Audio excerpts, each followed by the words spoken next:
Digital media का युग आ गया है। हर एक हाथ में मोबाइल है और मैं जो गौर कर रहा हूँ, आप लोग तो बड़ा अच्छा दिखाते हैं, लेकिन ऐसे लोगों को भी देखता हूँ जिनको बहुत आइडिया भी नहीं है, अफवाह फैला देते हैं। बिहार सरकार की क्या इनिशिएटिव है कि बिहार सरकार उस सैनिटेशन के लिए क्या कर रही है? अच्छा, पूरा नॉर्थ बिहार आप जानते हैं कितना बड़ा माइग्रेशन होता है। कोई ऐसा परिवार नहीं है जहाँ से लोग निकल करके बाहर नहीं गया है 2000 5000 की नौकरी के लिए। और परमानेंट सॉल्यूशन होगा, मैं आपके चैनल के माध्यम से ऑन रिकॉर्ड बदलना चाहता हूँ। जो रोड बनाते हैं वो टूट जाता है, जो खेती है वो बर्बाद हो जाता है, और उत्तर बिहार के लोग सफ़र करते हैं सारे चीज़ में। जब तक नेपाल में हाई डैम नहीं बनेगा तब तक ये होगा नहीं। बाढ़ प्रभावित रहता है और दूसरी तरफ ठीक सूखा है। तो ऐसी स्थिति में हालांकि आप लोग उस क्षेत्र में काम कर भी रहे हैं कि मुकामा से आप उसको पानी को लिफ्ट करके आप दक्षिण बिहार में भेज रहे हैं, लेकिन क्या कोई नदी को जोड़ने की कोई योजना है क्या? देखिए, एक काम तो हम लोग कर रहे हैं, आपने ठीक कहा कि बरसात के समय में गंगा का पानी तो वैसे फ्लड का पानी था, निकल के समुद्र में चला जाता, उसको लिफ्ट करके पहला इस स्केल का काम है।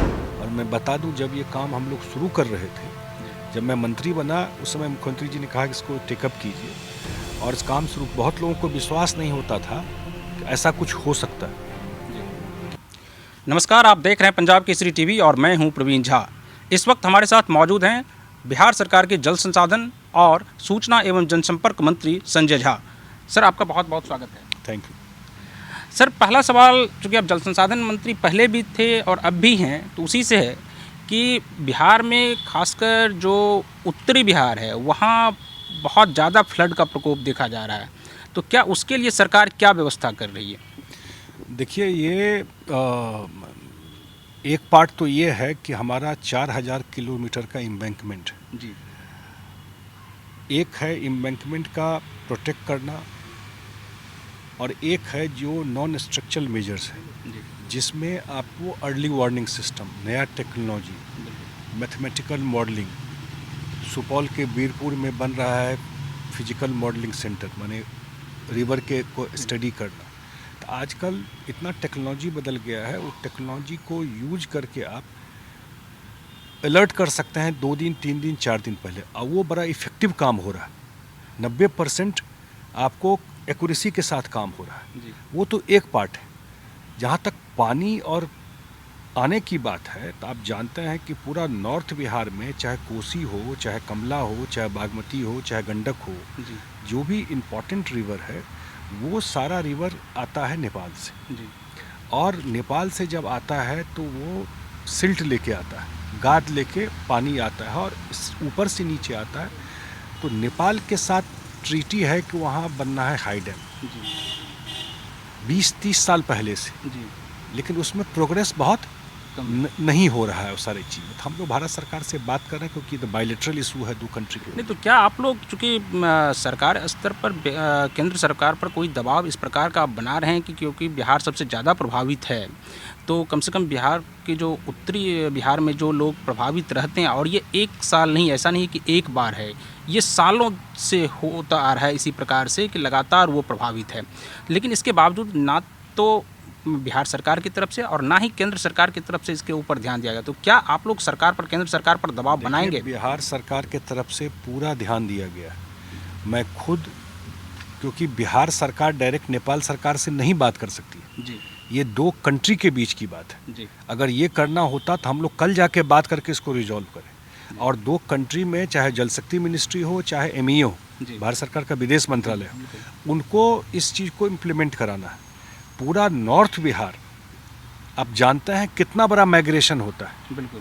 कोई ऐसा परिवार नहीं है जहाँ से लोग निकल करके बाहर नहीं गया है 2000 5000 की नौकरी के लिए। और उसका लार्जर जो रीजन है वो बाढ़ है, क्योंकि 4 महीना फ्लड रहता है। लोगों ने नियति मान ली है इसको।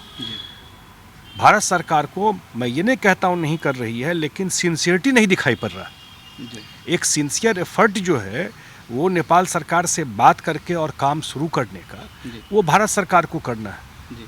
लेकिन मुझे बातचीत कर रहे होंगे वो लोग, हम लोग तो हमेशा जाकर रेज किए, मैं पर्सनली जाकर के मिला हूँ, मुख्यमंत्री जी अपने हिसाब से लगातार बोलते रहे हैं, जी लेकिन अभी तक फलाफल कुछ नहीं निकला। जी। और परमानेंट सॉल्यूशन होगा, मैं आपके चैनल के माध्यम से ऑन रिकॉर्ड बदलना चाहता हूँ। एक है प्रभाव को मिनिमाइज करना, कम करना, जी। नेचर पे किसी के कंट्रोल नहीं है, जी। वो हम लोग कर रहे हैं, उसका प्रभाव ज़मीन पे दिखाई पड़ रहा है। लेकिन परमानेंट सॉल्यूशन होगा, 70% पॉपुलेशन बिहार का सफ़र करता है, हजारों करोड़ हर एक साल सरकार का बर्बाद होता है, हर एक चीज़ में जो रोड बनाते हैं वो टूट जाता है, जो खेती है वो बर्बाद हो जाता है, और उत्तर बिहार के लोग सफ़र करते हैं सारे चीज़ में।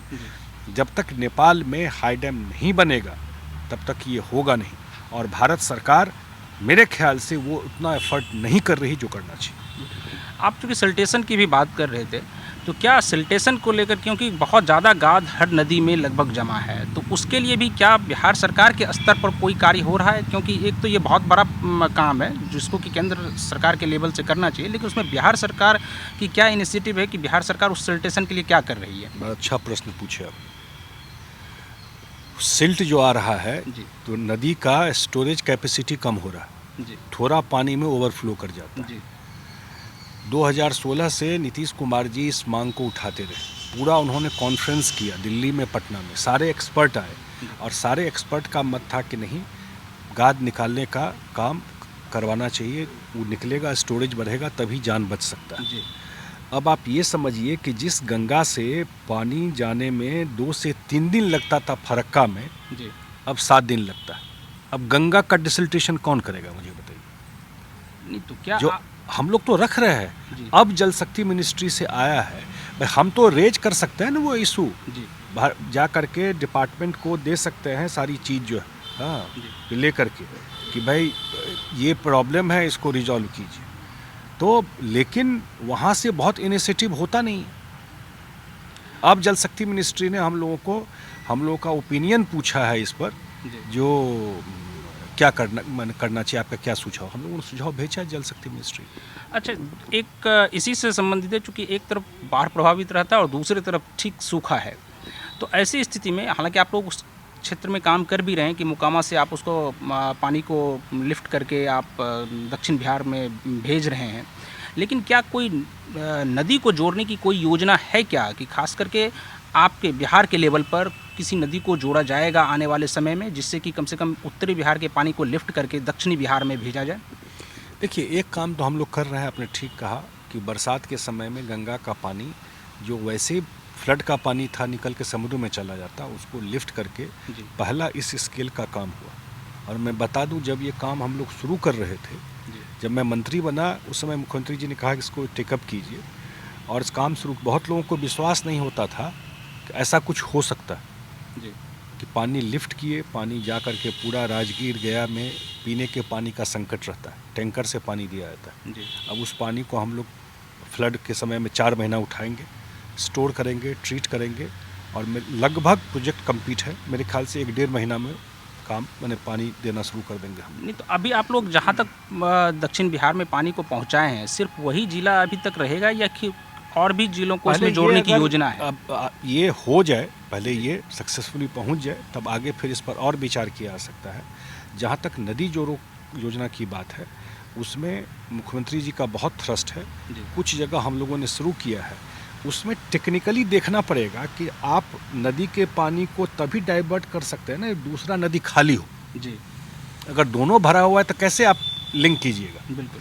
तो वो टेक्निकली कुछ जगह हम लोगों ने आइडेंटिफाई किया है, 2-3 जगह तो ऑलरेडी काम फाइनल स्टेज में है, कुछ जगह पर हम लोगों ने जो NWDA है उनसे रिक्वेस्ट किया है, वो स्टडी कर रहे हैं, और वो हो जाएगा तो उत्तर बिहार में मुझे भी लगता है, और डिपार्टमेंट में ये व्यू है कि अगर एक्स्ट्रा पानी को हम लोग कहीं माने वाटर मैनेजमेंट कर दिए, लिंक कर दिए, तो उससे प्रभाव कम होगा। बहुत सारा ऐसा नदी है जो सिल्टेशन के वजह से भर गया है, अगर उसको डिसिल्ट करके पानी को डाइवर्ट कर दिया तो उससे भी प्रभाव कम होगा फ्लड का। अच्छा, आप लोग चूँकि बाढ़ नियंत्रण के लिए बहुत सारे डैम बनाए जा रहे हैं, तो उस डैम को, यानी कि जो छोटे छोटे बांध है, डैम तो ना कहा जाए, छोटे छोटे बांध है, तो वो बार बार देखा जा रहा है कि टूट जाता है, तो उसके लिए क्या इंजीनियरिंग लेवल पर क्या इस प्रकार से कोई मैकेनिज्म बनाया जा रहा है? ऐसा तो कोई नहीं टूटा है। 3 साल से मैं हूँ जी इस डिपार्टमेंट में। कोई बांध जो जल संसाधन के विभाग के द्वारा बनाया गया है, जी एक्सेप्ट कि एक बार गंडक में कुछ जगह इतना पानी आ गया था। बिल्कुल उसी के बारे में हाँ, मैं तो बात कर गंडक में जो मेन बांध थोड़ा डैमेज हुआ था, तो वो तो नेचर का खेल ऐसा है, जो अमेरिका में फ्लड आ जाता है, उसमें तो खैर आप उसमें कुछ नहीं कर सकते हैं। अगर 6 लाख क्यूसेक पानी आ जाएगा तो ओवर टॉप कर जाता है, जी कुछ जगह डैमेज कर जाता है, वो अपने कंट्रोल के बाहर है। नॉर्मली जो जल संसाधन विभाग के बनाया हुआ जो 4000 किलोमीटर का बांध है, जी वो हम लोग पूरा उसको प्रोटेक्शन रखते हैं। आप जिसकी बात कर रहे हैं जी वो पुराना जमींदारी बांध है, तो वो कहीं ओवर टॉप करता है तो लगता है कि खबर मीडिया में चल जाता है जी कि बांध टूट गया। एक्चुअल में वो बांध है नहीं, क्योंकि वो बांध बनाया ही नहीं गया। पुराने कोई जमींदार होंगे 100 वर्ष पहले, बांध दिया वो लो बांध जो गांव का नहीं होता है, जो बांध करके आप प्रोटेक्ट कर दिए या मनरेगा से बाद में कोई बनवा दिए, जी उसको ओवर टॉप कर गया। वो एक्चुअल में बांध है नहीं, तो वो तो थोड़ा पानी होगा ओवर टॉप कर जाए। अच्छा एक दो सवाल अब चूँकि आपके मंत्रालय से हटकर रहेगा कि अब चूँकि नई सरकार का गठन हो गया है बिहार में, तो क्या लगता है कि जिस रफ्तार से पहले विकास हो रहा था या नहीं हो रहा था, और या अब क्या विकास की रफ्तार को आप कैसे देखते हैं? क्या विकास और तेज़ी से होगा या पहले से धीमा होगा? क्योंकि अब डबल इंजन की सरकार जिसकी बात होती थी लगातार, अब वो नहीं रही, क्योंकि केंद्र में उधर एनडीए की सरकार है और यहाँ आप लोगों की महागठबंधन की सरकार है। मैं 2 बात बता देना चाहता हूँ। एक बात होता क्या है कि जो डेवलपमेंट है वो पब्लिक डोमेन में है। जी मैं आपके चैनल पे कुछ बोल दूंगा, उससे पब्लिक विश्वास कर लेगी, वो नहीं है। जी। वो एक्चुअल फील करेगी तभी विश्वास करेगी। जी अगर हम लोगों ने रोड कनेक्टिविटी कहा, वो सामने है। अगर हम लोग पावर बिजली पहुंचा रहे हैं तो वो सामने में है। कानून व्यवस्था कहा तो सामने में है। अगर हर घर नल का जल कहा, समस्या कहीं हो सकती है टैप में, लेकिन इतने बड़े आइडिया को कंसीव करना जी ये साधारण बात नहीं है। ये नीतीश कुमार ही कर सकते हैं कि हम हर एक घर में टैप वाटर पहुंचाएंगे। हिम्मत किया ना भाई करने का। इतना एक मिनट, इतना बड़ा स्टेट है, कमी हो सकती है तो ऑब्वियसली नीतीश कुमार जी ने आकांक्षा लोगों की बढ़ा दी। जी अब बात समझ रहे हैं क्या? जी, पहले समझ उतना एक्सपेक्टेशन ही नहीं था गवर्नमेंट से, तो काम करते करते लोगों का एक्सपेक्टेशन बढ़ गया। जी। ये भी हो सकता है तो ये भी होना चाहिए, वो सही है, तभी डिलीवर भी करता है। जहाँ तक डबल इंजन की बात है, आप ये समझिए टीचर का पेमेंट हम लोग देते हैं, शेयर होता है, जी कोई पैसा टाइम पर नहीं आता है। मैं तो जल शक्ति की बात करूँगा, कोसी मेची लिंक है, जी पूरा का पूरा सीमांचल एरिया में आपको सिंचाई का कोई सिस्टम नहीं है, जिसको हम लोग करना चाहते हैं। इंटरलिंकिंग का सबसे बड़ा काम है। तो जो आपने दिया बुंदेलखंड एरिया में, मध्य प्रदेश एरिया में, वो हम लोग को वो नहीं मिल रहा है रेशियो। खैर हम लोग रिक्वेस्ट कर रहे हैं भारत सरकार से। अभी डिसिल्टिंग की आप बात की, कौन करेगा ये काम सर? नहीं अभी देखिए जिस तरह से खास करके उर्वरक की भी जो कमी हो रही है, कल मेरी बात हो रही थी कृषि मंत्री से, सुधाकर सिंह जी से। उन्होंने कहा कि 35% कम यूरिया केंद्र सरकार से मिला है। तो क्या इसके लिए भी सरकार पर, केंद्र सरकार पर आप लोग कोई सरकारी स्तर से कोई दबाव बना रहे हैं कि नहीं, हमारा जो कम से कम हक है वो हमको मिलना चाहिए, और हमारी जनता जो कम से कम किसान यहाँ के हैं वो क्यों सफ़र करें? खास करके पॉलिटिकल जो आप लोगों के बीच जो भी चल रहा है उसके बीच में जनता क्यों सफ़र नहीं, करे? ये तो अभी की सरकार तो अभी बनी है ना। जी डबल इंजन में भी नहीं मिल रहा था। यूरिया की बात कर रहे हैं, मैं मधेपुरा का प्रभारी हूँ। जी मधेपुरा जिला सुपौल जिला का मैं रिव्यू कर रहा था, तो मैं देखा कि मधेपुरा में वो लोगों ने बताया कि वहाँ भी, मैं 1 महीना पहले की बात कर रहा हूँ, जी जो वहाँ यूरिया की कमी है। तो भारत सरकार में ज़रूर कृषि मंत्रालय या बिहार सरकार के अन्य लोग इसको रेज कर रहे होंगे। हाँ, लेकिन इतना तो मुझे विश्वास है कि भारत सरकार कोई एजेंडा बनाकर नहीं दे रहा होगा। मुझे नहीं लगता है कि करना चाहिए, लेकिन हाँ, कमी तो है, यूरिया की सप्लाई कम है। अच्छा, क्या बार बार ये बात हो रही है और ख़ास करके सुशील मोदी की तरफ से ये बात हो रही है कि ये गठबंधन भी बहुत दिन तक नहीं चलेगा, तो क्या आप क्या सोचते हैं इसके बारे में, इस गठबंधन के बारे में जो गठबंधन अभी बनी है? देखिए, गठबंधन बिल्कुल 2025 तक जो मैंडेट मिला हुआ है जी जनता का, 2025 तक चलेगा। 2024 में हम लोग साथ पार्लियामेंट का चुनाव लड़ेंगे और 2025 में फिर हम लोग साथ चुनाव लड़ेंगे। कोई कन्फ्यूजन अब हो गया ना, इस दिन बहुत लोग एक्सपेक्ट कर रहे थे क्या हो जाएगा, नहीं हो जाएगा। इस गठबंधन के नेता नीतीश कुमार हैं। और उप मुख्यमंत्री तेजस्वी प्रसाद यादव जी। समन्वय में कहीं कोई दिक्कत नहीं है, एक एक्सपीरियंस और एक यूथ, उसका कॉम्बिनेशन है ये गवर्नमेंट। नीतीश कुमार अब 2024 में क्या वो बिहार में रहेंगे या केंद्र में जाएंगे? क्योंकि प्रधानमंत्री बनाने की बात लगातार वो आपकी पार्टी की तरफ से भी हो रही है और बाकी दलों की तरफ से भी हो रही थी, तो क्या आप क्या मानते हैं 2024 में वो क्या एक विपक्ष के चेहरे के रूप में होंगे? देखिए, क्या होगा नहीं होगा विपक्ष में, वो तो भविष्य के गर्त में। इतना हम लोग ज़रूर मानते हैं कि नीतीश कुमार में जो 16-17 साल को बिहार चलाने की क्षमता है, या केंद्र में अटल जी के साथ काम किए as a railway minister, as agriculture minister, इतना लंबा अनुभव है, तो एक्सपीरियंस की कोई कमी नहीं है। बिहार जैसे हिंदी हार्टलैंड के स्टेट को ट्रैक पर लाने का इतना बड़ा काम किया है। इतना ज़रूर उनके तरफ से प्रयास हो रहा है कि सारे विपक्ष, क्योंकि अपोजिशन का भी वॉइस होना चाहिए, डेमोक्रेसी तभी थ्राइव करता है। ये नहीं लगे कि कम्पीट एक पार्टी ही बच गया, एक ही नेता बच गया, कुछ बचा ही नहीं। तो उसके लिए इतना तो ज़रूर है कि वो सारा प्रयास करेंगे कि सारे अपोजिशन के लोग एक प्लेटफॉर्म पे। नहीं, मैं इस सवाल इसलिए कर रहा था क्योंकि जो मदन मोहन झा हैं कांग्रेस, वो उनका कहना था कि नहीं, हमारे नेता तो राहुल गांधी जी ही हैं। मदन मोहन झा क्या बोल रहे हैं वो जाने। नीतीश कुमार ने कोई क्लेम किया है क्या? बार बार उनको बोलने की ज़रूरत क्या है? उनके नेता अकेले बन जाएंगे क्या? उनको भी समर्थन चाहिए और लोगों का। हम लोग कहाँ क्लेम किया है कि हम लोग दावेदार हैं? नहीं, आज तेलंगाना के मुख्यमंत्री भी आ रहे हैं, तो क्या उसी परिप्रेक्ष्य में कुछ बातचीत होगी या फिर कुछ और बातचीत है? आज तो खैर उनका आने का पर्पस शायद ये है कि कुछ जो लोग का डेथ हो गया था उनको चेक देने की बात है। लेकिन इतना ज़रूर नीतीश कुमार जी आगे करेंगे कि सब विपक्ष के लोगों को एक प्लेटफॉर्म लाने का प्रयास करेंगे। एक आखिरी सवाल होगा, चूँकि वो आप सूचना एवं जनसंपर्क मंत्री भी हैं, तो उस लिहाज से होगा कि आप कैसे देखते हैं आने वाले समय में जो ये न्यू मीडिया का चलन बढ़ता जा रहा है, हर हाथ में मोबाइल है और हर हाथ मीडिया है, तो उसको आप किस रूप में देखते हैं? बहुत अच्छा, डिजिटल मीडिया का युग आ गया है जी, और हर एक हाथ में मोबाइल है।